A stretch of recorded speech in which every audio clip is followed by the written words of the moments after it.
तर आज आपण चक्रवाढ व्याज हा घटक शिकणार आहोत. तर चक्रवाढ शिकण्याआधी आपल्याला व्याज म्हणजे काय किंवा सरळ व्याज म्हणजे काय हे आपण पाहणार आहोत. तर पहिले व्याज. तर आपण बँकेत जे पैसे ठेवतो किंवा कोणाकडून पैसे घेतो तेव्हा काही काळानंतर आपल्याला जे जास्तीचे पैसे मिळतात त्याला व्याज असं म्हटलं जातं. तर आता त्या व्याजाचे दोन प्रकार आहेत. पहिला आहे सरळ व्याज आणि दुसरा आहे चक्रवाढ व्याज. जो आज आपण शिकणार आहोत. त्याआधी सरळ व्याज म्हणजे मूळ रकमेवर ठराविक दराने आणि ठराविक काळासाठी जे व्याज मोजलं जातं त्याला सरळ व्याज असं म्हटलं जातं. आता पुढे सरळ व्याज फक्त मुद्दलावरच मोजलं जातं. म्हणजे तुमची जी काही मूळ रक्कम आहे त्या मूळ रकमेवर ते व्याज मोजलं जातं. आता हे सरळ व्याज काढायचं कसं ते आपण मागच्या इयत्तेत शिकलो होतो. तरी त्यातून माझं एक उदाहरण दिलेलं आहे. रामने बँकेत 1000 रुपये 5% दराने 2 वर्षांसाठी ठेवले. त्याचं सरळ व्याज किती होईल? त्या सरळ व्याजाचं आपल्याला सूत्र माहित आहे. हे मुद्दल गुणिले दर गुणिले कालावधी आणि खाली भागिले 100. आता इथं मुद्दल किती दिले तुम्हाला 1000 आणि पुढे दर किती दिलाय 5% आणि कालावधी 2 वर्ष. मग 1000 गुणिले 5 गुणिले 2 आणि भागिले टोटल 100. मग हे जर आपण सॉल्व केलं तर याचे आन्सर येते 100. ही झाली सरळ व्याज काढण्याची पद्धत.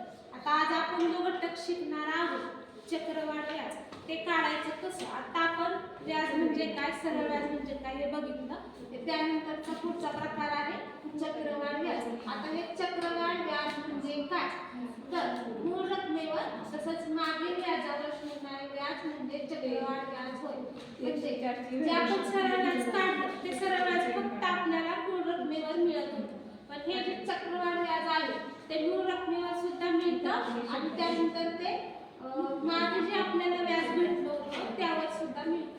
मग आता इथे पुढचा पॉईंट सांगितलाय की प्रत्येक ठराविक कालावधीनंतर व्याज पुन्हा मूळ रकमेवर जोडता येते. सरळ व्याजामध्ये याचा अपोजिट होतं. ते जे व्याज असतं ते मूळ रकमेवर जोडता येत नव्हतं. Next slide. आता हे चक्रवाढ काढण्याची जी पद्धत आहे त्यामध्ये चक्रवाढ व्याजाचं सूत्र ते काय ए चा मीनिंग काय होतं चक्रवाढ व्याज.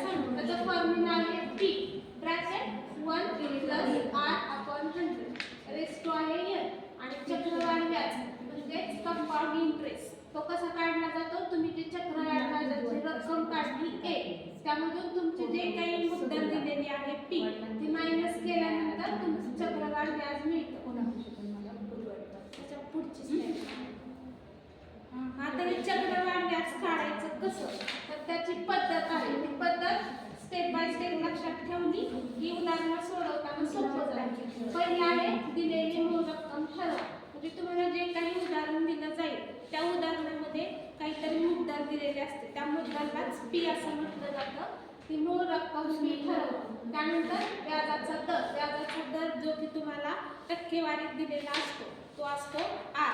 त्यानंतर काय शोधायचं की कालावधी n म्हणजे जे काही त्याचं टायमिंग आहे एवढ्या कालावधीत तुम्हाला ते भेटलेलं आहे. मग तो कालावधी ठरवल्यानंतर आपलं जे चक्रवाढ व्याजाचं सूत्र आपण बघितलं काय होतं ते A = P1 + R/100 Resla n. हे सूत्र वापरून तुम्ही P ठरवला R ठरवला आणि T पण ठरवला. त्या ठरवलेल्या किमती या सूत्रामध्ये टाकायच्या. टाकल्यानंतर आन्सर सॉल्व केलं की तुम्हाला मिळणार आहे चक्रवाढ व्याजाची रक्कम. चक्रवाढ व्याजाची रक्कम मिळालेल्या मूळ रक्कम वजा करा. जे काही राहिलेले तुमचा आन्सर येईल ते असणार आहे चक्रवाढ व्याज. आता ह्याचं एक उदाहरण बघू. वरची स्लाइड.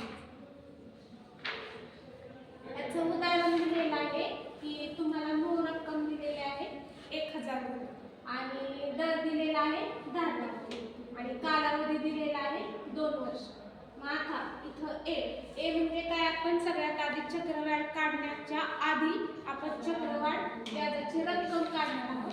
मग ए आपला ए मध्ये P ची व्हॅल्यू P म्हणजे आपली मूळ रक्कम जी दिलेली आहे 1000 रुपये आणि पुढे ब्रॅकेटमध्ये 1 + R म्हणजे तुमचा दर दिलेला आहे टक्केवारी 10 आणि अपॉनला 100 करायचा आणि कालावधी जो काही दिलेला आहे तो अरे सॉल्व केल्यानंतर पहिला ब्रॅकेट 1 प्लस 10 अपॉन 100 हे जे सॉल्व केलं तर त्याचा आन्सर येते 1.1 आणि त्याच्यानंतर 100 ने मल्टिप्लाय केल्यानंतर इथं नाव येते म्हणजे 1206 ही झाली तुमची चक्रवाढ व्याजाची रक्कम. मग आता चक्रवाढ व्याज तुमचं जे काही चक्रवाढ व्याजाची रक्कम आलेली आहे त्यामधून तुमची जी काही मूळ मुद्दल होती 1000 ती तुम्ही वजा करणार आहात. मग चक्रवाढ व्याजाची रक्कम आली आपली 1210 होती आणि आपल्याला मूळ किती दिलं होतं 10000. या दोघांची जर वजाबाकी केली तर 210 रुपये एवढं आपलं झाले चक्रवाढ व्याज. त्यानुसार स्वाध्याय दिलेला आहे त्यामध्ये पहिलं उदाहरण आहे की 500 रुपयावर 8% दराने 2 वर्षासाठी सीआय म्हणजे तुमचं चक्रवाढ व्याज काढा. आता या एक्झाम्पल मध्ये तुमचं मूळ रक्कम म्हणजे पी किती दिलेला आहे 500 रुपये आणि पुढे दर किती दिलेला आहे 8% आणि वर्ष म्हणजे मुदत तुम्ही चक्रवाढ व्याजाचे सूत्र वापरणार आहात आणि त्यानंतर चक्रवाढ व्याजाची रक्कम आधी काढायची. त्यानंतर कंपाऊंड इंटरेस्ट म्हणजे चक्रवाढ व्याज मूळ रकमेतून तुमचा दर वजा करायची. त्यानंतर दुसरं एक्झाम्पल दिलेलं आहे 2000 रुपयावर 5% दराने 3 वर्षासाठी चक्रवाढ काढा. आणि तिसरं पण उदाहरण दिलेलं आहे 1500 वर 12% दराने 2 वर्षासाठी कंपाऊंड इंटरेस्ट काढा.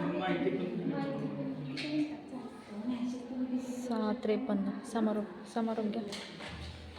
तर मग आज आपण चक्रवाढ व्याजाचं काढायचं कसं याबद्दल माहिती घेतली. त्याआधी आपण व्याज म्हणजे काय पण पाहिलं. व्याजाचे 2 प्रकार येते सरळ व्याज आणि चक्रवाढ.